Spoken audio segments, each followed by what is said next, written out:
ጤና ይስጥልን የተወደዳችሁ ተመልካቾቻችን በየሳምንቱ ማክሰኞና ሐሙስ ወደ እናንተ የሚደርሰው ሀገሬ ትንታኔ የዛሬ ዕለት ሐሙስ መሰናዶውን ይዞ ቀርቧል። እኔሱ ባለጋሻውና ባልደረባይ ደምሰው ሽፈራው ለተከታዮቹ ደቂቃዎች አብረናችሁ ቆይታ የምናደርግ ይሆናል። ዛሬም የኢራን እንዲሁም የእስራኤልና አሜሪካን ጉዳይ መሰረት አድርገን ተከታዮቹን ደቂቃዎች የምናሳልፍ ይሆናል። አብራችሁ እንድትቆዩ ደግሞ አክብሮታዊ ግብዣችን ነው። ደምስ እንዴት ሰነበትክ? እግዚአብሔር ይመስገን። ለምንድን ነሱ ባለው ይመስገን። እንግዲህ የኢራን እንዲሁም እስራኤልና አሜሪካ ጦርነት የ12 ቀናት ጦርነት የሚል ስያሜ ተሰጥቶት ተቋጭቷል። እስካሁን እንግዲህ ስቱዲዮ እስከገባንበት ሰዓት ድረስ ባለው ሁኔታ ውስጥ ጦርነቱ እንግዲህ ሁለተኛ ቀኑን ይዟል ማለት ነው ከተቋረጠ። የተለያዩ ጉዳዮችም እየተነሱበት ይገኛሉ። ጦርነቱ እንደው ዳግም ሊያገረሽ ይችላል ወይስ ዘላቂ ሰላም ይመጣል የሚሉት ጉዳዮችን መሰረት አድርገው የተለያዩ ሀሳቦች እየተሰነዘሩ ይገኛሉ። ሀገራቱም በራሳቸው የሚያወጣቸው የተለያዩ መግለጫዎች አሉ። እንዲሁም ደግሞ ሌሎችም የትንተና ባለሙያዎችም የዓለም አቀፍ ግንኙነት ባለሙያዎችም የተለያዩ መረጃዎችን እያጋሩ ይገኛሉ። እነሱን መሰረት አድርገን ቆይታ እናደርጋለን። እንደው የመጀመሪያው ጉዳያችን ለማድረግ በተለይም ጦርነቱን በማስቆም ረገድ እኔ ነኝ ያስቆምኩት በሚል ንግግር ያደረጉት ይፋም ሲያደርጉ በቅድሚያ የጦርነቱን መቋጨት ወይም የተኩስ አቁም ስምምነት መደረጉን ይፋ ያደረጉት ዶናልድ ትራምፕ ከዛ በኋላ የተናገሯቸው በተለያየ ቦታ ተገኝተው ከጋዜጠኞች ጋር በነበራቸው ቆይታ የተናገሯቸው ነገሮች አሉና ከነሱ መካከል አንዱን እንግዲህ እናስቀድም። በተለይም ኔዘርላንድ ሄግ ላይ የኔቶ አባል ሀገራት ጉባኤያቸውን አካሂደው ነበር። በዛ ጉባኤ የተለያዩ ውሳኔዎች ተወስነዋል። ምንም እንኳን የተወሰኑት ውሳኔዎች በቀጥታ በእስራኤልና ኢራን ጦርነት ላይ የሚሉት ነገር በቀጥታ ባይኖርም የተለያዩ የግል አስተያየቶችና ሀሳቦች ግን ተሰንዝረዋል። ከነዚህ መካከል እንግዲህ ፕሬዚዳንት ዶናልድ ትራምፕ ከጋዜጠኞች የተጠየቁት ጥያቄ አንዱ ነበረ። እንደው ወደፊት ኢራን በኒውክሌር መርሃ ግብሯ የምትቀጥል ከሆነ አሜሪካ ዳግም ኢራንን ልታጠቃ ትችላለች ወይ በሚል ተጠይቋል። መልሳቸውም አዎ ግን ለሱ አንቸኩልም አመታት ሊፈጅ ይችላል የሚል ነገር ተናግረዋልና እንደው ዘላቂ የሆነ መፍትሄ እንዳልተሰጠው ነው ይህ የትራምፕ ንግግር የሚጠቁመው። የተለያዩ አስተያየቶችን በዚህ ዙሪያ እየተሰነዘሩ ይገኛሉ። ጦርነቱም ያው እንዳየነው ከሆነ እንግዲህ 2 ቀናት ሆኖታል። አንተም እንዳነሳኸው ኦሬዲ ከተቋረጠ ያው ሙሉ ለሙሉ ቆሟል ለማለት ብዙ የሚያስደፍሩ ነገሮች ስለሌሉ አሁን ተቋርጦ በዛ ሂደት ውስጥ እንዳለ የሚያሳዩ ነገሮች ናቸው ያሉትና ከተቋረጠም በኋላ አሁን ድጋሚ ወደ ጦርነት ሊመጣ የሚችልበት አሁን ዶናልድ ትራምፕም እንዳሉት ኢራን በተለመደው አይነት እንቅስቃሴዋ የምትቀጥል ከሆነ አሜሪካ ተመሳሳይ እርምጃዎችን ልትወስድ ስለመቻሏ ነው እየተናገሩ ያሉትና ያው እንደሱ አይነት ነገሮች ተጠባቂ ናቸው ተብሎ ይታሰባል። ምክንያቱም ጦርነቱ ይሄ የ12 ቀን ጦርነት የሚል ስያሜ ይዟል። እንግዲህ ጦርነቱ በሱ ጦርነት ላይ ይሄ ነው የሚባል ትርፍ ያተረፉት ነገር አለ ተብሎ አይታሰብም። በእስራኤልም በአሜሪካንም በኩል ዋና የሚፈለገውን ኢላማ መጥቷል ተብሎ አይታሰብም እና በእርግጥ እነሱም ያነሱት ነገር አለ። በተለይ ኢራንን አመታት ወደ ኋላ መልሰናታል፣ የኒውክሌር መሰረተ ልማቷንም አውድመናል በሚል የሚያነሱት አለ። ነገር ግን ኢራን የኒውክሌር መርሃ ግብሯን በቀጣዩ ቀን ጦርነቱ ከተጠናቀቀ ጀምሮ ዳግም ወደ ስራ ገባለ የሚል ነገር ተናግራለች እና ከዛ አንጻር ነው ሙሉ በሙሉ ስኬታማ አይደሉም ሊባል የሚችለው። ራሳቸው ግን ስኬታማ እንደሆኑ ያነሳሉ። አዎ ዶናልድ ትራምፕ በተለይ ይህንን ሀሳብ ያነሳሉ። ኢቭን ከፔንታገን ከሚወጡ መረጃዎችም ጋር ትንሽ የሚጣረሱ አይነት ሀሳቦችን ሲሰነዝሩ እንሰማለን። ከተፈጸሙትም ጥቃቶች ጋር በኋላ የምናነሳቸው ነገሮች ይኖራሉ። ከተፈጸሙትም ጥቃቶች ጋር ከተለያዩ ነገሮች አንጻር ዶናልድ ትራምፕ እንደ ስኬት የሚያነሷቸው ብዙ ነገሮች አሉ። በሌላ ወገን ደግሞ በተለይ በገለልተኛ ወገን ልንላቸው ምንችሎች በኢራን በኩል የሚወጡ መረጃዎች እንደ ፔንታገን የሚያወጧቸው መረጃዎች ላይ ደግሞ የመጡ የሆኑ ውጤቶች ይኖራሉ። ግን ዋናው ዓላማ ተደርጎ በታሰበው ልክ ያንን ውጤት ያመጣ ነው ተብሎ አይታሰብም። ዋና አሁን አሜሪካም ወደዛ ጥቃት ስትገባ እስራኤልም ኢራን ላይ እርምጃ ወደ መውሰድ ስትመጣ የኒውክሌር ጣቢያዎቿን ከጥቅም ውጭ ማድረግ ዳግም ወደዛ አይነት መንገድ የማትመለስበት ሁኔታ ውስጥ ኢራንን መክተት ነበር ዓላማው። እስካሁን እንግዲህ ከዛም ከጦርነቱ እንግዲህ ሁለት ቀናቶች ውስጥ በተለይ ከኢራን በኩል እየወጡ ያሉት መረጃዎች የሚያሳዩት ደግሞ በዛ ልክ የተወሰኑ ያው ሊያዘገዩ የሚችሉ ነገሮች ሊኖሩ ይችላሉ። በጥቃቱ የተፈጸሙ ነገሮች ያው የደረሱ ጉዳቶች መኖራቸው ስለማይቀር አካባቢዎችም ያው የስጋት ቀጠናም ስለሚሆኑ ግን በዛ ልክ በሚፈለገው ልክ የነዛ ኒውክሌር ጣቢያዎች ከጥቅም ውጭ ማድረግ የቻለ ዳግም ኢራን ወደ ደዛ ኒውክሌር ፕሮግራም እንዳትመለስ ማድረግ የሚችሉ ናቸው ተብሎ አይታሰብም እና ጦርነቱን ዳግም ከሆነ ጊዜ በኋላ ድጋሚ በተመሳሳይ አይነት ወይም ደግሞ ቅርጹን ቀይሮ እንዲመጣ ሊያደርገው ይችላል የሚሉ ሀሳቦች ይነሳሉ። አዎ እንግዲህ 60 በመቶ ድረስ የበለለው የዩራኒየም መጠንም አለ በሚል ነው የሚነገረው። በተለይም አሜሪካ እንደዚህ ሶስቱ የኢራን የኒውክሌር መሰረተ ልማቶች ላይ ወይም የኒውክሌር ጣቢያዎች ላይ ጥቃት ከመፈጸሟ በፊት በእነሱ የኒውክሌር ጣቢያዎች የነበሩ ዩራኒየም የበለለው ዩራኒየም ወደ ሌላ ምስጢራዊ ቦታ ተሸጋግሯል። ለዚህም የሳተላይት ምስሎችን ዋቢ አድርገው መገናኛ ብዙሃን ዘገባዎችን ሲያወጡ ነበር። ያ ማለት የአሜሪካ ጥቃት በታሰበው ልክ ያሰበውን ነገር አላገኘም በሚል ይነሳል። ስለዚህ ያ 60 በመቶ ድረስ በሏል ብሎ የዓለም አቀፍ የአቶሚክ ኃይል ኤጀንሲ ያወጣው መረጃ እንዲሁም ደግሞ የተወሰኑ ቀናት እዛ ላይ የሚሰራ ከሆነ ወይም ወደ 90 በመቶ ድረስ መድረስ ከቻለ 9 የኒውክሌር ቦምቦችን መታጠቅ ትችላለች በሚል ኢራን በርካታ ሀገራት የሰጉበት ጉዳይ አሁንም እንዳለ ነው። ምናልባት እንግዲህ ሊነገር ወይም ሊባል የሚችለው ጉዳይ አብዛኞቹ ኒውክሌር ጣቢያዎች ላይ ከምድር በታች ነው ከዩራኒየም ማብለር ጋር በተገናኘ ያሉት እንቅስቃሴዎች አሉት። ግን መሬት ላይ የተለያዩ መሰረተ ልማቶች አሉ። ያ ነው እንግዲህ እንደ ትልቅ ጉዳት ሊታይ የሚችለው በተለይ በኢራን በኩል። ስለዚህ እነሱን መልሶ ለማግኘት መልሶ ለመገንባት የተለያዩ ጊዜዎችን ሊወስድባት ይችላል። ምንም እንኳን ይሄ ዘላቂ የሚባል ስምምነት በእነዚህ ሀገራት መካከል ባይፈጸምም በእርግጥ እስራኤል እኮ በቀጥታ እየተደራደረች አይደለም አይደለ? ከኢራን ጋር አሜሪካና ኢራን ናቸው እየተደራደሩ የሚገኙትና እነዚህ ሁለቱ ሀገራት ቀጣይ ስለሚኖረው ሁኔታ ተደራድረው አንድ ስምምነት ላይ መድረስ እስካልቻሉ ድረስ ኢራን አሁንም ቢሆን ከኒውክሌር ጋር የተያዙ ስራዎቿን ስለመቀጠሏ ምንም የሚያጠያይቅ ጉዳይ አይሆንም። እንደውም አንዳንድ ባለስልጣናት በተለይም የኢራን አብዮታዊ ዘብ ውስጥ ያሉ ጀነራሎች ከእስራኤል ጥቃት የተረፉት ጀነራሎች ማለት ነው እነሱ እያሉ የሚገኙት እንደውም የኒውክሌር ቦምብን መታጠቅ አሁን ላይ ኢራን ራሷን ለማስከበር ያላት ብቸኛ አማራጭ ነው በሚል እያነሱ ይገኛሉ። ስለዚህ በቀጣዮቹ ጊዜያት ኢራን የኒውክሌር መርሃ ግብሯን አጠናክራ ልትቀጥል የምትችልበት እድል አለ። ነገር ግን ከዛ በፊት ሊደረጉ የሚችሉ ስምምነቶች ይኖራሉ ተብሎ ነው የሚጠበቀው። እንግዲህ ዶናልድ ትራምፕ ወደ ስልጣን ከመጡ በኋላ አንድ የኢራንን ጉዳይ ቋጭበታለሁ ብለው በተደጋጋሚ ሲያነሱት የነበረው ድርድሮች ናቸው። ስለዚህ ወደ 5 ዙር አይነት ድርድር ተካሂዷል ከዚህ በፊት። አሁን ሊቀጥል ይችላል በሚል ነው እንግዲህ በበርካቶች ዘንድ እንደ ተስፋ እየተወሰደ ያለው። ነገር ግን በኢራን በኩል በዜጎችም ሆነ በአስተዳደሩ በኩል ምዕራባውያንን ማመን የለብንም የሚለው ነገር አሁንም ቢሆን ጎልቶ እየወጣ እንደሆነ ነው የተለያዩ መረጃዎች እያመላከቱ የሚገኙት። በተለይም የኢራን ወግ አጥባቂ ነው የሚባለው በተለይም በአያቶላ አሊ ካሚኒ የሚመራው አስተዳደር ማለት ነው ምንም እንኳን ፕሬዚዳንቱ መስዑድ ፔዜሽኪያን ተራማጅ ናቸው ወይም ለውጥ ፈላጊ ናቸው በሚል ይነገራል። በተለይም ኢብራሂም ራይሲ የሚባሉትና ለ3 ዓመታት ሀገራቸውን በፕሬዚዳንትነት ካገለገሉ በኋላ በሄሊኮፕተር አደጋ ህይወታቸውን ያጡት የቀድሞ ፕሬዚዳንት ማለት ነው ከመስዑድ ፔዜሽኪያን በፊት የነበሩት ፕሬዚዳንት እሳቸው ህይወታቸው ካለፈ በኋላ እንግዲህ ሁነኛ ተተኪ የላቸውም በሚል ነው የሚጠቀሱት አያቶላ አሊ ካሚኒ። ኢብራሂም ራይሲ እንደ ዋነኛ ተተኪያቸው ናቸው በሚል በበርካቶች ዘንድ ይወሰድ ነበርና የሌጋሲ ጉዳይም አሁን ይነሳል። አያቶላ አሊ ካሚኒ 85-86 ዓመታቸው ላይ ነው የሚገኙት። እንዲሁም ደግሞ በአስተዳደር በሀገር ውስጥ ደግሞ የተለያዩ የለውጥ ድምጾች የለውጥ እንቅስቃሴዎች አሉ። በእርግጥ ኢራን በሀገር ውስጥ ለውጥ ማምጣት ትችላለች ወይ የሚለው ነገር በጣም አጠያያቂ ሆኗል። አሁን አሜሪካና እስራኤል በተለይም እስራኤል አበክራ ስትናገር የነበረው በኢራን ውስጥ የስርዓት ለውጥ ማምጣት እንደ ትልቅ ግብ ነበር። በተለይም ደግሞ ይህ ዘመቻውን ጥቃቱን ከጀመረች በኋላ እስራኤል ፕሬዚዳንት ጠቅላይ ሚኒስትራቸው ቤንያሚን ኔታንያሁ በተደጋጋሚ ሲያነሱ የነበረው ጉዳይ አንዱ በኢራን የስርዓት ለውጥ እናመጣለን በሚል ነው ሲጠቅሱ የነበረውና ያንን የስርዓት ለውጥ ማምጣት አልቻሉም። ያንን የስርዓት ለውጥ ማምጣት እስካልቻሉ ድረስ አላማቸውን ሙሉ በሙሉ አሳክተዋል ማለት አይቻልም ማለት ነው። ምክንያቱም በኒውክሌር በኩል ያለው ነገር አሁንም ቢሆን አወዛጋቢ ነው። እስራኤልና አሜሪካ የሚሉት ጉዳይ አለ፣ ኢራን ራሷ የምትለው ጉዳይ አለ። ያስተዳደሩ ጉዳይ ግን አሁንም ቢሆን የወሳኝነት ሚናውን ይዟል። አያቶላ አሊ ካሚኒ ለመግደል እስራኤል የተለያዩ እንቅስቃሴዎችን ስታደርግ እንደነበረ በቃላት ደረጃም ስትናገር ነበር። ነገር ግን አያቶላው እስካሁን ድረስ አልተገደሉም። ምንም እንኳን ለህዝብ ይፋዊ በሆነ መድረክ ላይ ንግግር ባያደርጉም ማለት ነው እስካሁን ድረስና እስራኤልና አሜሪካ ባሰቡት ልክ ውጤት ያመጡ መስሎ አይታይም። ነገር ግን ኢራን ውስጥ ደግሞ የሚታይ ጉዳት አለ። ከ600 በላይ የሆኑ ሰዎች ተገድለዋል። መሰረተ ልማቶችም የኒውክሌር ጣቢያዎችም በግልጽ በታየ በሳተላይት ምስሎችም እንደሚታየው በተለይም መሬት ላይ ያሉ መሰረተ ልማቶች ወድመዋል በአብዛኛው ማለት እንችላለን። ነገር ግን ይህ ኢራንን ኒውክሌር ከማምረት ወይም የኒውክሌር መሳሪያ ከመታጠቅ ያግዳታል የሚለው ነገር ነው አሁንም አጠያቂ የተለያዩ ሀሳቦችም ሊሰነዘሩበት የሚችሉት ማለት ነው። አዎ ዋናውም ነገር እሱ ነው።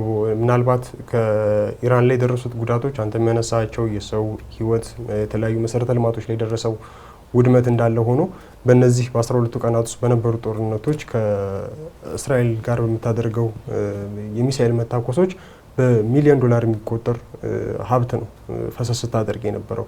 ይህም በተለይ የኒውክሌር መሰረተ ልማት ላይ ልታፈሰው የምትችላቸው የነበሩ እዛ ላይ ኢንቨስት ቢደረጉ ይሄ የኒውክሌር ፕሮግራሙን በተወሰነ መንገድ ገፋ አድርጎ ሊያስኬድ የሚችል አይነት ሀብት ነው እዚህ ጦርነት ላይ የፈሰሰው እና በብዙ ማዕቀቦች ውስጥም ያለች ሀገር መሆኗ ኢራን በዛ ማዕቀቦች ውስጥ እንደዚህ አይነት ወጪዎችም ለጦርነቱ አሁን እዚህ ላይ ፈሰስ ያደረገችው እና ይሄ በራሱ ኢራን ላይ የሚፈጥረው አሉታዊ ተጽዕኖ ይኖራል። በተወሰነ መልኩ ወደ ኋላ ማስቀረቱ በቀላሉ የሚገመት ነገር ነው።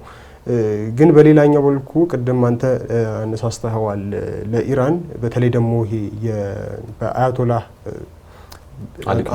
አመራርነት ስር ያለው የአስተዳደር ስርዓት በተወሰነ መልኩ አሁን በመጡት ጠቅላይ ሚኒስትር አይነት ሌሎችን በተቃዋሚዎች በኩል ይሄ ለውጥ የመፈለግ ይሄ በተለይ ከምዕራባውያን ጋር ያለውን ይሄ መካረሩን ነገር ትንሽ ረገብ የሚያደርግ አይነት ዲፕሎማሲያዊ እንደ ሀገር የአስተዳደር ስርዓትን መከተል ፕሮሞት የሚያደርጉ የሚደግፉ አይነት እንቅስቃሴዎች እየመጡ የነበረበት ጊዜ ነበርና ምናልባትም ይሄ ስርዓት ለውጥ አስፈላጊ ነው ተብሎ በእስራኤል በኩል የሚነሳውን ነገር ተከትሎ አሜሪካ እርምጃ ከወሰደች በኋላም አላማው እንደሱ አይነት እንደሆነ ጥያቄ ቀርቦ ነበር ለዋይት ሃውስ ቃል አቀባይና የመለሱት ምላሽ ምንድነው?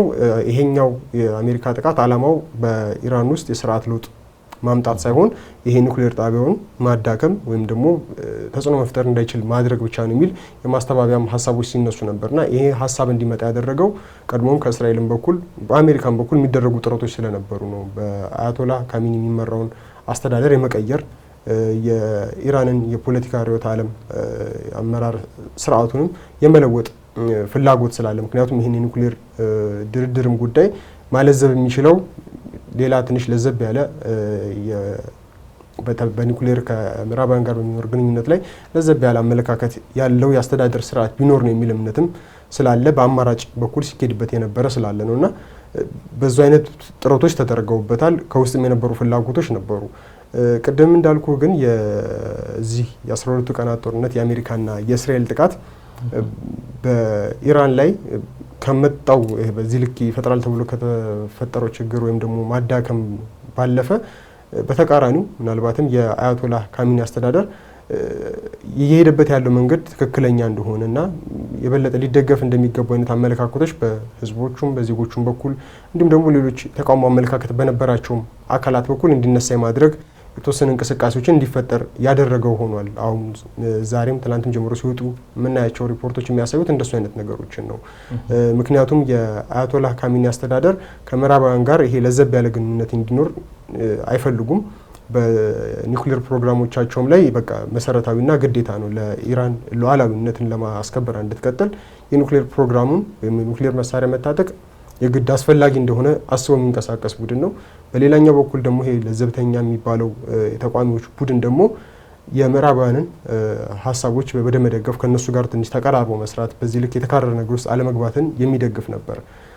ነገር ግን አሁን ያው በድርድሮች ጎን ለጎን ነውና ይሄ ጦርነት የመጣው የአያቶላህ ካሚኒ አስተዳደርን ቀድሞ የሚናገር የነበረው ነገር ቀድሞ ይሄድበት የነበረው መንገድ ልክ እንደነበረ ምዕራባውያንን መተማመን እንደማይቻል አድርገው ኢራናውያን እንዲያስቡ አድርጓቸዋል። ማሳያም ሆኖ ተከስቷል። ምክንያቱም ስምምነቱ ላይ ያው ሙሉ ለሙሉ ማለት ባንችልም ይሄ መተማመን አይነት ነገሮች ነበሩ። ወደ ሰላማዊ መንገድ ላይ ነን የሚል እንቅስቃሴዎች ነበሩና በዛ ሁኔታ ውስጥ እያሉ ነው ይሄ ጦርነት ከእስራኤልም ከአሜሪካንም በኩል ጥቃቶች የመጡትና ይሄ ምዕራባውያንን እንዳያምኑ ከአሜሪካም ከእስራኤልም ከሌሎች ወገን ከኒውክሌር ጋር በተያያዘ የሚመጡ የንደራደር የሰላማዊ አማራጮችን መንገድ ከዚህ በኋላ አምነው ይቀበላሉ የሚለው ነገር ብዙም አዋጭ ሆኖ የሚገኝ አይደለምና ለዚህም ነው የተሻለ በተለይ የአያቶላህ ካሚኒ ላይ ይሄ ጠንካራ ድጋፍ እንዲያገኝ ማድረግ ትልቅ አስተዋጽኦ እያደረገ ሳይሆን አይቀርም ተብሎ እንዲታሰብ ያደረገው? አዎ እንግዲህ በተለይም የኢራን እስላሚክ ሪፐብሊክ ምስረታን እንደ ወደ ኋላ መለስ ብለን መመልከት እንኳን ብንችል ወደ እንግዲህ 45 46 ዓመት ወደ ኋላ ማለት ነው የምንመለሰው። ያኔ እንግዲህ አንዱ የነበረው መሰረታዊ ጉዳይ በተለይም በቀዳሚው አያቶላህ ኮሚኒ ዘመን የነበረው ዋናው ጉዳይ ኢራንን ከምዕራባውያን ተጽዕኖ ነፃ ማድረግ ነው፣ ማላቀቅ ነው። ስለዚህ ከዛ በፊት የነበሩ አስተዳደሮች ከምዕራባውያን ጋር የነበሯቸው ግንኙነቶች ኢራናውያንን ጎድቷል፣ ኢራንን እንደ ሀገር ጎድቷል፣ ማሳካት የምትፈልገውን ሉዓላዊነቷን የግዛት አንድነቷን የሚጋፋ ነው በሚል ነው ሲነሳ የነበረው። ስለዚህ በተለይም የአያቶላዎቹ ዘመን የሚባለው ያለፉት 46 ዓመታት ኢራን ከአውሮፓውያን ጋር ከምዕራባውያን ጋር ከአሜሪካ ጋርም ጨምሮ ማለት ነው ያላትን ግንኙነት በጣም በጥንቃቄ የምትከተልበት በጥንቃቄ የምትመራበት ዘመን ያለው ይህ ዘመን ከሆነ አሁንም ቢሆን በተለይም ይህ 12 ቀን የተባለው ጦርነትንም ብንመለከት ንግግር እየተደረጉ ድርድር እየተደረገ በተለይም አሜሪካና የኢራን ባለስልጣናት ንግግር ለማድረግ ቅዳሜ እሁድ አካባቢ ቀጠሮ ይዘዋል እየተባለ የተለያዩ ጭምጭምታዎች እየተሰሙ ባለበት ሰዓት አርብ ዕለት እስራኤል ጥቃት ከፈተች። ስለዚህ አሁን የአያቶላህ አሊ ካሚኒና በሳቸው ዙሪያ ያሉ ሰዎች የሚያነሱት ነገር ምዕራባውያንን አምነን ድርድርን ብቻ ተስፋ አድርገን ልንቀጥል አንችልም፣ ራሳችንን የምናስከብርበት ኃይል ያስፈልገናል ነው እየተባለ የሚገኘው። አሁንም እኮ እስራኤል በተለይም ከጦርነቱ ስትወጣ አንዱ እንድትወጣ ካደረጓቸው ምክንያቶች መካከል ከሚጠቀሱት መካከል ማለት ነው የኢራን ሚሳኤሎች በእስራኤል ላይ ያደረሱ የነበረው ጉዳት ቀላል የሚባል አይደለም፣ እንደውም ከፍተኛ ነው በሚልም ይነሳል። ወደ 28 አካባቢ ሰዎች ተገድለዋል እስራኤል ውስጥ። ከዛ ውጭ ደግሞ የሞሳድ ዋና መስሪያ ቤትን ጨምሮ የተለያዩ መሰረተ ልማቶችም ተመተዋል እስራኤል ውስጥ ማለት ነው። ይህ በእስራኤል ብዙ የተለመደ ጉዳይ አይደለም። በተለይም የኢራን ሰራሽ ባሊስቲክ ሚሳኤሎች ወደ 2500 አካባቢ ናቸው በሚል በእስራኤል ባለስልጣናት ተገምተው እንደነበረ ከጦርነቱ በፊት እንደዛ የሚጠቁሙ መረጃዎች አሉ። አሁን በዚህ ሰዓት ደግሞ በተለይም በጦርነቱ ከተተኮሱት ሚሳኤሎች በኋላ ወደ 1500 አካባቢ የሚሆኑ ባሊስቲክ ሚሳኤሎች ኢራን አሏት። እነዛን ባሊስቲክ ሚሳኤሎችን መምታት ደግሞ አንዱ የእስራኤል የጦርነቱ ግብ ነበር። በኒውክሌር መሰረተ ልማቱን መምታት፣ የተከማቹትን የባሊስቲክ ሚሳኤሎች መምታት፣ እንዲሁም ደግሞ ወደፊት ባሊስቲክ ሚሳኤሎችን ለማምረት የሚያስፈልጉ ቦታዎችን እነሱንም መምታት በሚል በእስራኤል በግልጽ የተቀመጠ ጉዳይ ነበር። ነገር ግን እነዚህ 1500 ተከዝነው ተከማችተው የሚገኙ የኢራን ሚሳኤሎች ራሱ ከእስራኤል ጥቃት አምልጠዋል በሚል ነው የሚነገረው።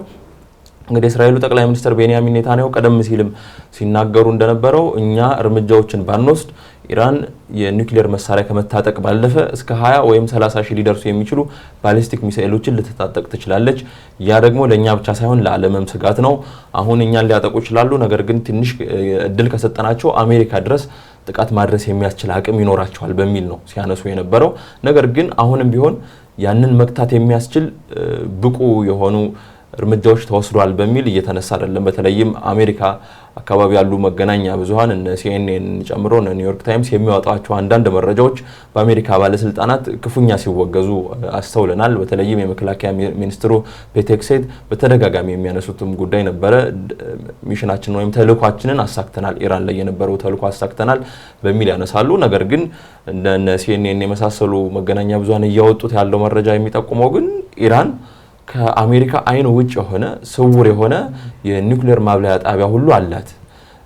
ስለዚህ እንኳን የተመቱት እነዚህ ሶስቱ በተለይ በዋናነት ሁለቱ ናታንዝና ፎርዶ የሚባሉት የኒውክሌር ማብላያ ጣቢያዎች ላይ የተቃጣው ጥቃት ሙሉ በሙሉ ውጤታማ አይደለም እየተባለ ቀርቶ ሌሎች ደግሞ ያልተነኩ ምንም ያልተደረሰባቸው የኒውክሌር ማብላያ ጣቢያዎች አሏት ኢራን በሚል እንግዲህ የምዕራባውያን የራሳቸው መገናኛ ብዙሃን እንደዚህ አይነት መረጃዎችን እያወጡ ይገኛሉ።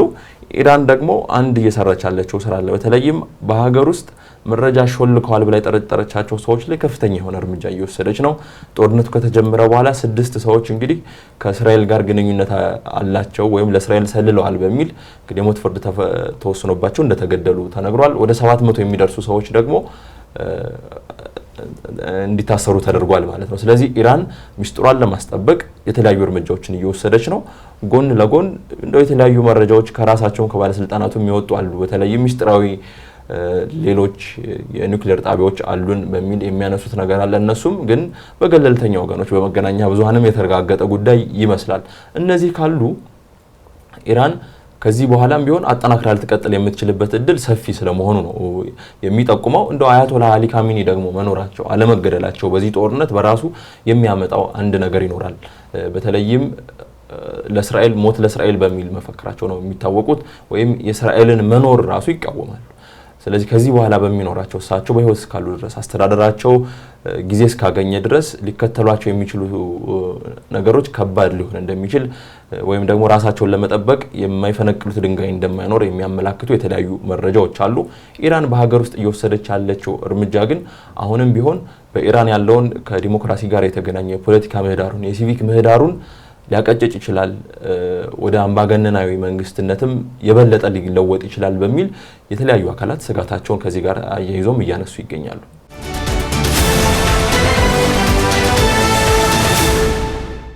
የኢራን የሀገር ውስጥ ጉዳይ አሁን ያሉት ቅድም ያነሳናቸው ነገሮች አሉ። እንደ ሀገር ይሄ የተሻለ ወይም ለዘብተኛ የሆነ አመለካከት የነበራቸው አካላት አሁን ይሄኛው ጦርነት በተወሰነ መልኩ የተሳሳተ አይነት መንገድ እንደሆነ እነዚህ ለዘብተኛ አመለካከት ያላቸው ፖለቲከኞች እንቅስቃሴ የተሳሳተ እንደሆነ ማሳያ እንደሆነ ተደርጎ እየተቆጠረ ነው። ከእስራኤልና አሜሪካ ጋር የነበረው ሚሳኤል መታኮሶች ያንን እንደማሳያ የተደረገ መወሰዱ በራሱ በቀድሞንም ይሄ የተወሰነ በጣም ጠበቅ ያለ አይነት አስተዳደር የነበረው የኢራን አስተዳደር ስርዓት አሁን ላይ ደግሞ ትክክል እንደሆነም አንደኛ ድጋፍ የማግኘት አይነት ነገር ነው እየሄደበት ያለው መንገድ። ይበልጥም ደግሞ በዚህ በጦርነቱ ጊዜ ላይ ከደህንነት ጋር በተያያዘ አሁን ቅድም አንተ ያነሳቸው እስከ 700 የሚደርሱ ሰዎችን እስከ ማሰር 6 ሰዎችን በሞት እስከ መቅጣት ደረጃ እንዲደርሱ ያደረጋቸው የደህንነት ስጋት እንዳለ እንዲሰማቸው አድርጓልና ያ መሆኑ በአገሪቱ ውስጥ የሚደረገውን ከመብት ጋር ከሰብአዊ መብት ከተለያዩ መብቶች ጋር በተያያዘ አያያዞች ላይ ጠበቅ ያለ ነገር ይኖራል ተብሎ ይታሰባል። ምክንያቱም አሁን የተፈጠረው የነበረው ጦርነት በጣም ይሄ የሞት ሽረት የሚባል አይነት ከባድ ጦርነት ስለነበረ እዚህ ደረጃ ላይ እንዲደርስ ያደረጋን ደግሞ ይሄ በደህንነት በኩል ያለው የመላላት አይነት ጉዳዮች ናቸው ተብሎ እስከታሰበ ድረስ እዚህ አይነት መንገዶች ላይ የሚደረጉ ቁጥጥሮች፣ አያያዞች በጣም ጠንከር ይላሉ። ይሄ መናገር የመሳሰሉት የተለያዩ ይሄ ነፃነቶችም ትንሽ የበለጠ ይገደባሉ ተብሎ ይታሰባል። ምክንያቱም በቃ ይሄ እንደ ብቸኛ አማራጭ መንገድ ተደርጎ ነው እየተወሰደ ያለው። በተወሰነ መልኩ እንግዲህ ይሄ ዲክታተር ነበር ተብሎ የሚታሰበው የኢራን አስተዳደር ላይ ተወሰነም ቀለል ባለ መልኩ ለቀቅ ያሉ አይነት ነገሮች ነበሩ ተብሎ ቢታሰብ እንኳን እነዛም ደግሞ እንደዚህ አይነት የደህንነት ስጋቶችን እንዲያመጡ አድርጓል የሚል መላምቶች ናቸው አሁን በመንግስታዊ አስተዳደር በኩል እየተነሱ ያሉ ሀሳቦች። ይሄ መሆኑ በራሱ የሲቪል ምህዳሩን በጣም ጠበብ እንዲል ያደርገዋል ተብሎ ይታሰባል። እንደ ብቸኛ አማራጭ እንደሚወሰድ ቅድም እንዳልኩ የአይነት ነገር ስለሚኖረው ያ ጠበቅ ያለ ጠንከር ያለ ነገሮች ይኖራሉ ተብሎ ነው የሚጠበቀው። ሌላ ምናልባት በሌላኛው አንግል ብናነሳው ብዬ የማስበው በእስራኤል በኩል በኢራን በኩል የተፈጠረው በሀገር ውስጥ ላይ ጦርነቱ የፈጠራቸው ወይም ይፈጥራቸዋል ተብሎ የሚታሰቡ ለውጦች አሉ። አሁን እየተነካኩ እየሰማናቸው ያሉ ነገሮች። በተመሳሳይ መልኩ ደግሞ በእስራኤልም በኩል የጦርነቱ የፈጠራቸው ነገሮች አሉ። በተለይ በኔታንያሁ አስተዳደር ስርዓት ላይ የተወሰኑ ይሄ መንገጫገጮች እንዲፈጠሩ የማድረግ አይነት እንቅስቃሴዎች እንዳሉ እያየን ነው ከእስራኤል በኩል። በተለይ ምናልባት በዋናነት ሊነሳ የሚችለው የኔታንያሁ አሁን አስተዳደር አሁን የእስራኤል መንግስት እስራኤልን እየመራ ያለው መንግስት በቀድሞም እንደነበረው የኔታንያሁ ሊኩድ ፓርቲ ብቻውን የሚመራው አይደለም። በጥምር መንግስት ከሌላው ከሀሬድ ከሚባለው ሌላኛው ትልቁ የሀገሪቱ ፓርቲ ጋር በጥምረት ነው ይህን መንግስት የመሰረቱትና በተለይ ደግሞ ከዚህኛው ከሀሬድ ከሚባለው ፓርቲ በኩል ጠንከር ያለ ተቃውሞ ቀድሞውንም በተለያዩ ምክንያቶች የሚነሱበት ትችቶች ነበር የኔታንያሁ አስተዳደር። በተለይም ደግሞ ይሄኛው ፓርቲ ያነሳው የነበረው ትንሽ ይሄ መንፈሳዊ ሃይማኖታዊ ጉዳዮች ላይም ጠንከር ያለ አመለካከት ያለው ፓርቲ እንደመሆኑ መጠን የመንፈሳዊ ከተቻለ አጠቃላይ በተለይ ተማሪዎች ካልሆነ ደግሞ ይሄ መንፈሳዊ ትምህርት ላይ እየተማሩ ያሉ ተማሪዎች በእስራኤል የምናውቀው የወታደራዊ ግዳጅ አለና እዛ ግዳጅ ላይ እንዳይካፈሉ የሚያደርግ የህግ ማሻሻያ እንዲደረግ ተደጋጋሚ ጥያቄዎችን ያቀርብ ነበርና አሁን ደግሞ ይሄኛው ጦርነት ከተፈጠረ በኋላ እስራኤል ገፍታ ሄዳ የፈጠረቻቸው ያደረሰቻቸው ጥቃቶች አሉ። በዛ ውስጥ ቅድም እንዳነሳ ነው የመጣው ውጤት የሚፈለገውን ያህል አይደለም። ያን ያህል ያመጣው ለውጥ የለም። ምናልባት ከኢራን አንጻር ስናነጻጽረው ቁጥሩ አነስተኛ ቢሆንም እስራኤል ወደ 28 ዜጎቿ ሞተዋል በዚህ ጦርነት እና ይሄው 28 ሰዎችን ሞተውባት ያን ያህል የሚፈልገውን ውጤት አልመጣም። የዓለም መምጣቱ ደግሞ የማያመጣ ከሆነ ጦርነቱ እንደዚህ አይነት ተማሪዎች በወታደራዊ ግዳጅ ውስጥ እየሄዱ መቀጠል አለባቸው የሚለውን ነገር አያምንም ይሄኛው ፓርቲ እና አሁን ላይ ይሄኛው ጦርነቱ በዚህ ወይ እንዲቋጭ በዚህ ሁኔታ እንዲቋጭ መደረጉ በራሱ የሀሬድ ፓርቲን ከኔታንያሁ ሊኩድ ፓርቲ ጋር ያደርገው የነበረውን ፍጥጫ የበለጠ ጠንክሮ ወደፊት እንዲመጣ አድርጎታል። ምናልባትም በቅርቡ የሚጠበቅ ምርጫ አለና ከሱም ጋር ተያይዞ የተወሰኑ መንገራገጮች እየተፈጠሩበት እንደሆነ የሚያሳዩ ነገሮች አሉና እሱም በእስራኤል የሀገር ውስጥ ፖለቲካ ላይ የፈጠረው አንድ ችግር ነው ተብሎ እንደማሳያ ልናነሳው የምንችል ነገር ይመስለኛል። አዎ እንግዲህ ቤንያሚን ኔታንያሁ በእስራኤል ታሪክ እንግዲህ ለ20 ዓመታት አካባቢ ሀገሪቱን መርተዋል። በሶስት የተለያዩ ጊዜዎች ማለት ነው። እንዲህ ተከታታይ ሳይሆን በተለያዩ 3 ጊዜያት ያህል ለ20 ዓመት አጠቃላይ ሲደመር ያን ያህል መርተዋል። በዚህኛው የስልጣን ዘመናቸው ግን አንድ ፈተና የሆነባቸው ጉዳይ በተለይም ጦርነቶች በስተውባቸዋል። በዙሪያቸው ያሉ ጦርነቶች ትላልቅ የሚባሉ ጦርነቶች ናቸው። በተለይ አሁን የኢራንን ስንመለከት እንደው ለአመታት ሲራዘም የቆየ በተለይም ከዚህ ከኒውክሌር ጋር በተያያዘ እንደ አሁኑ በጣም ከፍተኛ የሆነ ውጊያ ሲያደርጉ ይሄ ከባድ የሚባል ውጊያ ነው ተብሎ እንዲጠራም አድርጎታልና አንዱ ከባድ ነገር በሁለት የአሜሪካ አስተዳደሮች መሀል ላይ ነው እንግዲህ ይህ ጦርነት እየተካሄደ ያለው። የመጀመሪያው የጆ ባይደን አስተዳደር እንደው ደስተኛ አልነበሩም። በተለይም ቤንያሚን ኔታንያሁ ከጆ ባይደን ያደርጉላቸው በነበረው ድጋፍ ብዙ ደስተኛ አልነበሩም በሚል ይነሳል። እሳቸውም ብቻ ሳይሆኑ እንደው የእስራኤል አስተዳደርም ደስተኛ አልነበረም። በቂ ድጋፍ እየተደረገልን ነው፣ እያገዙን ነው የሚል ነገር የለም በሚል ይነሳ ነበር። ፕሬዚዳንት ዶናልድ ትራምፕ ወደ ስልጣን እንዲመጡም ድጋፍ እንደሚያደርጉ ከዚህ በፊት በተደጋጋሚ ሲነገር የነበረ ጉዳይ ነው። በተለይ በምርጫ ቅስቀሳው ወቅትም ሪፐብሊካኑን የመደገፍ ነገር በአብዛኛው ታይቷል እስራኤል አካባቢ በሚል ይነሳል። ፕሬዚዳንት ዶናልድ ትራምፕ ወደ ስልጣን መጡ። ወደ ስልጣን ከመጡ በኋላ የመጀመሪያዎቹ ወቅቶች እንግዲህ የጫጉላ ወቅቶችን በላቸው የሁለቱ ወዳጅ ሀገራት መሪዎች ጥሩ የነበረ ግንኙነት ነው ሲያደርጉ የነበረው። ቤንያሚን ኔታንያሁ አሜሪካ ድረስ ሄደው ዋሽንግተን ድረስ ሄደው ከፕሬዚዳንት ዶናልድ ትራምፕ ጋር መገናኘታቸውንም እናስታውሳለን። ከዛ በኋላ ግን ቀስ በቀስ የተለያዩ ለውጦች እየመጡ እንደነበረ በተለይም በሁለቱ መሪዎች መካከል ያለው ግንኙነት እየሻከረ ነው በሚል ይነሳል። ያ እንግዲህ እየሻከረ ነው እንዲባል ያስቻለው ጉዳይ ደግሞ የኢራን ጉዳይ ነው። በተለይም ዶናልድ ትራምፕ የኢራንን ጉዳይ በሰላማዊ ስምምነት ለመፈጸም ፍላጎት እንዳላቸው በተደጋጋሚ ሲገልጹ ነበር። ድርድሮችንም እያካሄዱ ነበር። እስራኤል ደግሞ ሰላማዊ ድርድር ከኢራን ጋር የሚደረጉ የተለያዩ ንግግሮች ውጤታማ ይሆናሉ የሚል እምነት የለኝም በሚል በተደጋጋሚ በተለያዩ ባለስልጣናት ሲደረግ ነበር። ቤንያሚን ኔታንያሁም ጦርነቱ ከተጀመረ በኋላ ከመገናኛ ብዙሃን ጋር ባደረጉት ቃለ መጠይቅም ይህንን ሀሳብ ደግሞታል። ለዲፕሎማሲያዊ መንገድ በዛ ቢፈታ ችግሩ በጣም ደስተኞች እንሆናለን፣ ግን ከኢራን ጋር ያ የሚሰራ አይመስለንም በሚል ተናግረዋል ራሳቸው ቤንያሚን ኔታንያሁ። አሁንም ቢሆን ጦርነቱ እንግዲህ የተኩስ አቁም ስምምነቱ ተፈጽሟል። ከ12 ሰዓታት በኋላ የተኩስ አቁም ስምምነቱ ተግባራዊ ይደረጋል ብለው ዶናልድ ትራምፕ ይፋ አድርገው ከዛ በኋላ ሁለቱም ሀገራት ከዚህ በኋላ ጥቃት አይሰነዝሩም ካሉ በኋላ እስራኤል ጥቃት ስለመሰንዘሯ ራሳቸው ዶናልድ ትራምፕ አረጋግጠዋል። በእስራኤል ተግባርም ደስተኛ አይደለሁም በሚልም ያነሱት ጉዳይ አለና በሀገር ውስጥ ያሉ የተለያዩ ግፊቶች ይኖራሉ። ከሀገር ውጭ ደግሞ ከአሜሪካ ጋር ባላት ግንኙነት እስራኤል የተለያዩ የግንኙነት መሻከሮች እንዳሉ በግልጽ እየታየ ይገኛል። ቤንያሚን ኔታንያሁና ዶናልድ ትራምፕ ያላቸው ግንኙነት እንዲህ መሆኑ ደግሞ ራሳቸው ኔታንያሁ ጋር ያለው ጫና እንዲበዛ ያደርጋል። እንግዲህ ወደ 3 የሚደርሱ ክሶች እንዳሉባቸው እናውቃለን። ከሙስና ጋር የተያያዙ ክሶች ማለት ነው።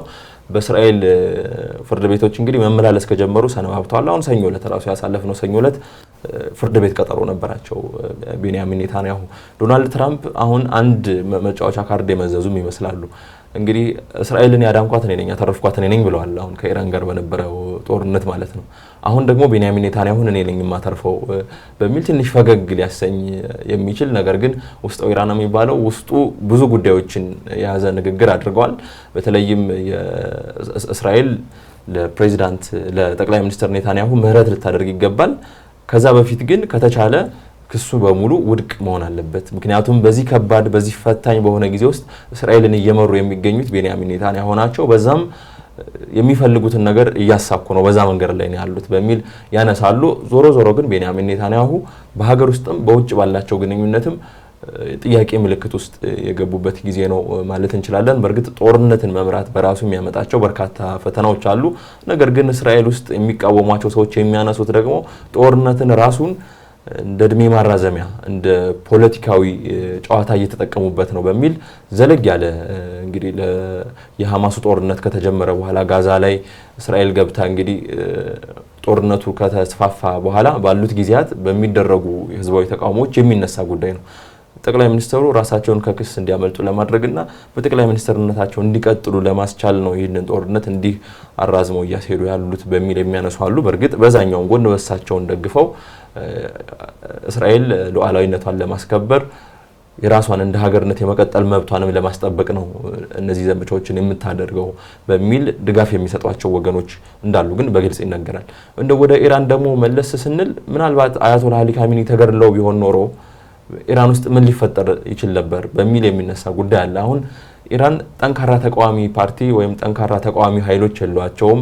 ያሉት ኃይሎችም ራሳቸው የተበታተኑ ናቸው፣ የተለያየ ሀሳብ አላቸው በሚል ነው የሚነሳው። ስለዚህ ማን ስልጣኑን ይይዝ ነበር፣ ወዴት አይነት አቅጣጫ ትሄድ ነበር የሚለው ሲነሳ ደግሞ ምናልባትም የአብዮታዊ ዘብ ላይ ያሉ ጀነራሎች ሀገሪቱን ወደ ወታደራዊ አስተዳደር ሊለውጧት ይችሉ ነበር። አሁን ደቡብ ኮሪያ ላይ እንግዲህ የምናስታውሰው ነው ከወራት በፊት ፕሬዚዳንቱ ወደ ማርሻል ወይም ወታደራዊ ህግን አወጁ። ከዛ በኋላ የተለያዩ ተቃውሞች ተነስተውባቸው እሳቸውን ከስልጣን እንደተነሱ ይታወሳል። አሁን ወደ ኢራንም እንደዚህ አይነት አካሄድ ሊኖር ይችል ነበር በሚል ይነሳል። ከዛም ባለፈ ደግሞ በሀገር ውስጥ ያሉ ችግሮች ወደ አመጽ ተቀይረው ኢራን በጣም ከባድ ጉዳት ልታስተናግድ ትችል ነበር፣ በተለይም ይሄኛው አስተዳደር የሚሰበር ከሆነ በሚል ያነሳሉ። የተለያዩ የፖለቲካ ባለሙያዎች አካባቢ ሁኔታ የሚቃኙ ወገኖችም እንደሚሉት ደግሞ ኢራን ውስጥ ይሄ በሀገር ውስጥ ኃይሎች የስርዓት ለውጥ ማምጣት ከባድ ነው። ስለዚህ የስርዓት ለውጥ ማምጣት ካስፈለገ እንደ እስራኤል ካሉ ሀገራት ላይ መተባበር ያስፈልጋል። እንደዛ የሚተባበሩ ወገኖች ደግሞ በኢራን አሁን ባለው አስተዳደር ውስጥ በጣም ከፍተኛ የሆነ እርምጃ እንደሚወሰድባቸው ግልጽ ነው። ለማንም የሚሰወር አይደለም። አስተዳደሩም ሰውሮ የሚሰራው ጉዳይ አይደለምና አያቶላህ አሊ ካሚኒ ቢገደሉ ኖሮ የቀጠናው ጉዳይ የባሰ ወደ ቀውስ ውስጥ ሊያመራ ይችላል በሚል ነው የሚነሳው። አንድ እንግዲህ እስራኤልና አሜሪካም የሚለያዩበት አቋምም ይህ አቋም ነው። እስራኤል አያቶላሁ ከተገደሉ ጦርነቱ በዘላቂነት ለመቅረፍ ወይም ችግሩን በዘላቂነት ለመቅረፍ ያስችላል የሚል እምነት ነው ያላት። ፕሬዚዳንት ዶናልድ ትራምፕ እና የአሜሪካ አስተዳደር እንግዲህ በሳቸው የሚመራው የአሜሪካ አስተዳደር ደግሞ የሚለው የአያቶላሁ መገደል የቀጠናውን ቀውስ ወይም የቀጠናውን ግጭት የባሰውኑ ያፋፍመዋል ያባብሰዋል በሚል ነው እንግዲህ እየተነገረ የሚገኘው። ዞሮ ዞሮ ግን የመካከለኛው ምስራቅ ቀጣይ ዕጣ ፈንታ አሁንም ቢሆን የለየለት አይመስልም። አንድ ወጥ የሆነ ዘላቂ የሆነ ስምምነት ላይ መድረስ እስካልተቻለ ያን ስምምነትም ደግሞ ሁሉም ወገኖች አክብረው መሄድ እስካልቻሉ ድረስ ጦርነቱን በዘላቂነት ማስቆም የሚያስችል ሁኔታ መስሎ አይታይም። ነገር ግን ፕሬዚዳንት ዶናልድ ትራምፕ ኢራንን ላጠቃ ይችላሉ ያሏትን ነገር አሁን ወደሱ ስንመለስበት ያስኬዳሉ ወይ? አሜሪካ እንደው በተለይም ፕሬዚዳንት ዶናልድ ትራምፕ በስልጣን ላይ ያሉ ዳግም ኢራንን ልታጠቃ ትችላለች ወይ የሚለው አሁንም ቢሆን ጠረጴዛ ላይ ያለ ጥያቄ ይመስለኛል። ላይሆን ይችላል ተብሎ አይጠበቅም። ያሉት ነገሮች የሚያሳዩት ይሄንን ስለሆነ በተለይ የሰሞኑን ጦርነቶች በአገራቱ መካከል ያለውን ትንሽም የመነጋገር አይነት ጠረጴዛ ዙሪያ ተቀምጦ የመወያየትን ጉዳይ ትንሽ ያራራቀው ይመስላል እና ነገሮችን ይበልጥ የማካረር አይነት ነገሮች ይኖረዋል ተብሎ ይታሰባል። በዚህ ጦርነት ያው እስራኤል ኢራን ኦልሬዲ ብቻዋን ቆማ የታገለችበት አይነት ጦርነትም ስለሆነ በሌሎች አደራዳሪ ኃይሎችም ወደዚህ አይነት መንገድ የመምጣት ነገሩ ትንሽ ጠበብ ያለ ይመስላል። በሌላኛው ወደ እንደዚህ አይነት ጦርነት እንዲመጣ ዶናልድ ትራምፕ ወደ እርምጃ እንዲመለሱ ሊያደርጋቸው ይችላል ተብሎ የሚታሰበው ከዚህኛው ጦርነት ውጪ ይሄ በሚሳይሎች ከነበረው ጦርነት ውጪ በሌላኛው አቅጣጫ ሲደረግ የነበረ ጦርነት ነበር፣ የሳይበር ጦርነት እና ያ የሳይበር ጦርነት አሁን እየሄደበት ያለው መንገድ ጦርነቱ ያው የሚሳይሉ ጦርነት ቢቆምም ይሄኛው ያቆም አይመስልም እና በትላንትናው ዕለት እንዲሁም የእስራኤል የኢራን የሳይበር ጥቃት በአሜሪካ ላይ ልትፈጽም እንደምትችል እና በጣም ከፍተኛ ስጋት እንዳለ የአሜሪካን ባለስልጣናት ጭምር ሲገልጹት ነበረ። በተለይም ደግሞ እነዚህ ሳይበር ጥቃቶች ሊፈጸሙ የሚችሉት የአሜሪካ እንደ ኤሌክትሪክ፣ ውሃ እና ሌሎች መሰረታዊ የምንላቸው የመሰረተ ልማት አገልግሎቶች ላይ ነው ጥቃቶቹን ሊፈጸም እንደሆነ መረጃዎች ወጡት። ይሄ መረጃ በኢራን መገናኛ ብዙሃን ጭምር ተደጋግሞ ሲነገር ነበርና ይሄ ነገር አዲስ አይደለም። ከዚህም በፊት በሌሎችም አገራት ላይ ኢራን ፈጽመው የምታውቃቸው የሳይበር ጥቃቶች ናቸው። በተለይም ደግሞ ከእስራኤል ጋር ራሳቸውን ችለው በተቋም ደረጃ አይነት የሚሰሯቸው ስራዎች ናቸው። ኢራንም በሌላኛው መልኩ እስራኤልን በሳይበር ጥቃት የተለያዩ ተቋሞቿን ጉዳት እንዲደርስባቸው ማድረግ ስራዎችን ትሰራለች። እስራኤልም እንደ ሌላኛው አይነት የኢራንን ኃይል ማዳከሚያ አይነት መንገድ አድርጋ የምትሰራባቸው ነገሮች ናቸው እና አሁን ላይ ደግሞ ይሄኛውን ወደ ኢራን ወደ አሜሪካ ላይ ጥቃቱን ደግሞ ማድረግ እንድትወስን ወይም ደግሞ እንቅስቃሴ እንድታደርግ አድርጓታል የሚባለው ጦርነቱ ላይ የአሜሪካ ጣልቃ መግባት ነው። ለሱ እንደ በቀል እርምጃ ያው የኳታር የሚገኘው አልኡዴድ የባህር ወታደራዊ ካምፕ ላይ ጥቃት የፈጸመች ቢሆንም ያንን እንደ በቂ አትቆጥሮም በአሜሪካ በኩል ከደረሰው ጥቃት አንጻርና በዚህ በሳይበር ጥቃት በኩል ደግሞ ያንን ጥቃት ለመመለስ እንቅስቃሴዎች እያደረገች እንደሆነ የሚያሳይ ነውና ይህንን አይነት ጥቃት የምትፈጽም ከሆነ ኢራን በዚህ አይነት ወይ የምትቀጥል ከሆነ ዶናልድ ትራምፕ ዝም ብሎ ይቀመጣሉ ወይም ዝም ብሎ ያዩታል ተብሎ አይታሰብም። መሰል አይነት እርምጃዎችን ሊወስዱ ይችላሉ ተብሎ ነው የሚጠበቀው።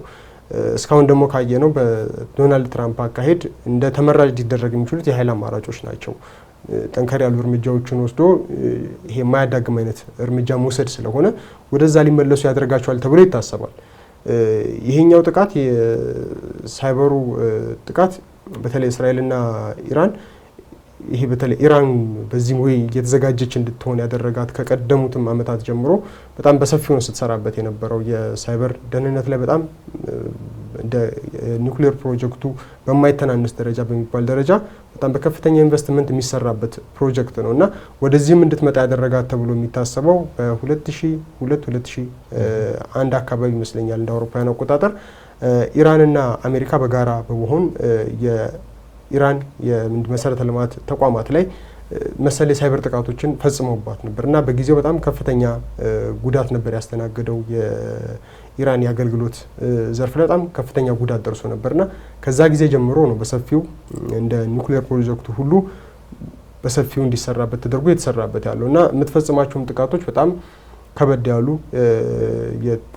የደህንነት ተቋማትን ጭምር ሳይቀር ዘልቆ በመግባት መረጃዎቻቸውን መመንተፍን ብቻ ሳይሆን በቃ ሙሉ ለሙሉ እንዳይኖር የማድረግ የማጥፋት አይነት ናቸው በኢራን በኩል በተደጋጋሚ ሲወሰዱ የሚታየው።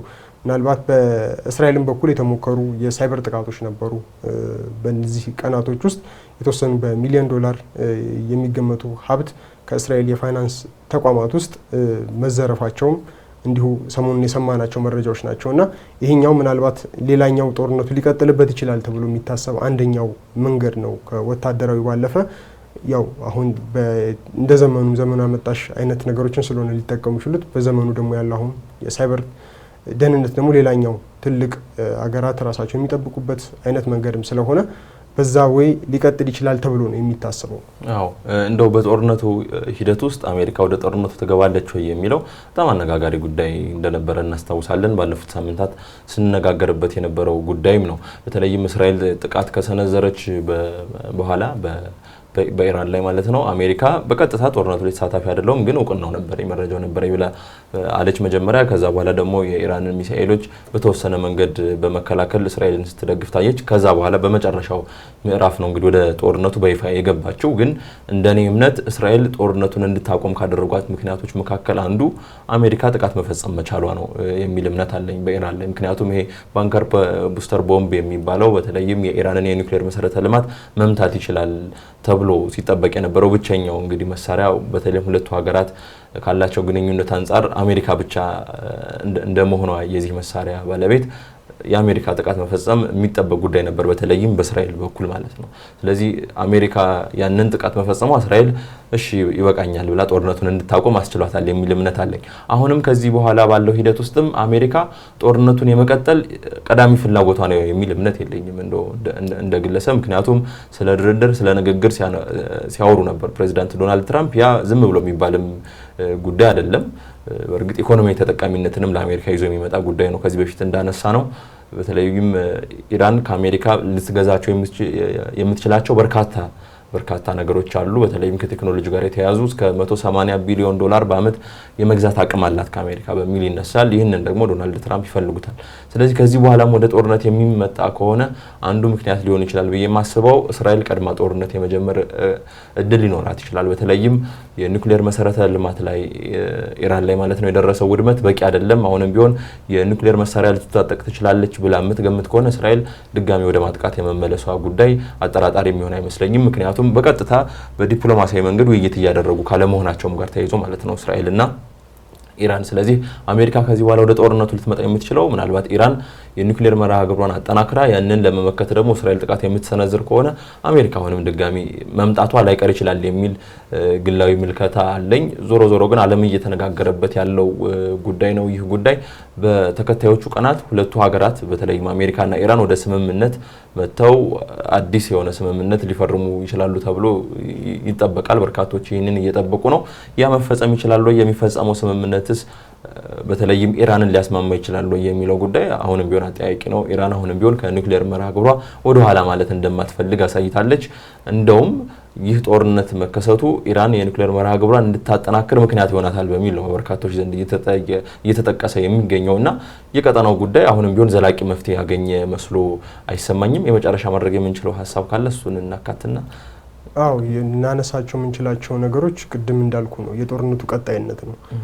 ጦርነቱ ሲቀጥል ቅድም ያነሳው የኢኮኖሚ ጉዳይ ሌላኛው የሚነሳ ጉዳይ ነውና ያው ዶናልድ ትራምፕ የቢዝነስ ሰውም እንደመሆናቸው በዋናነት የሚያሳስባቸው አይነት ጉዳይ ነውና ለአሜሪካ የሚያስገኙትን የኢኮኖሚያዊ ትርፍ ታሳቢ ያደርጋሉ የሚወስዷቸው እርምጃዎች፣ ዲፕሎማሲያዊ እንቅስቃሴዎቻቸውምና ሌላኛው አሁን ወደ ጦርነቱ እንድትመለስ ሌሎች አይነት ውጥረቶችን ሊያስቀጥል ይችላል ብሎ የሚጠበቀው ምናልባት ብናነሳው ብዬ የማስበው ከነዳጅ ገበያ ጋር ተያይዞ እንዲሁም ደግሞ ይሄ ከባህር ላይ ንግድ ጋር በተያያዘ ያሉ እንቅስቃሴዎች ናቸው። እሱም አንደኛው የኢራን ዘጋዋለሁ ብላ የወሰነችው የሆርሙዝ የባህር ወሽመጥ አንደኛው ነው። እሱኛው በራሱ ሊፈጥር የሚችለው በጣም ከባድ ችግር ስላለ በዓለም ኢኮኖሚ ላይ እንዲሁም አሜሪካና ቻይና ከፍተኛዎቹ በዛ መስመር የሚገኝን የነዳጅ ተጠቃሚ ሀገራት እንደመሆናቸው መጠን ኢኮኖሚው ላይ የሚፈጥረው ተጨባጭ ተጽዕኖ ይኖራል።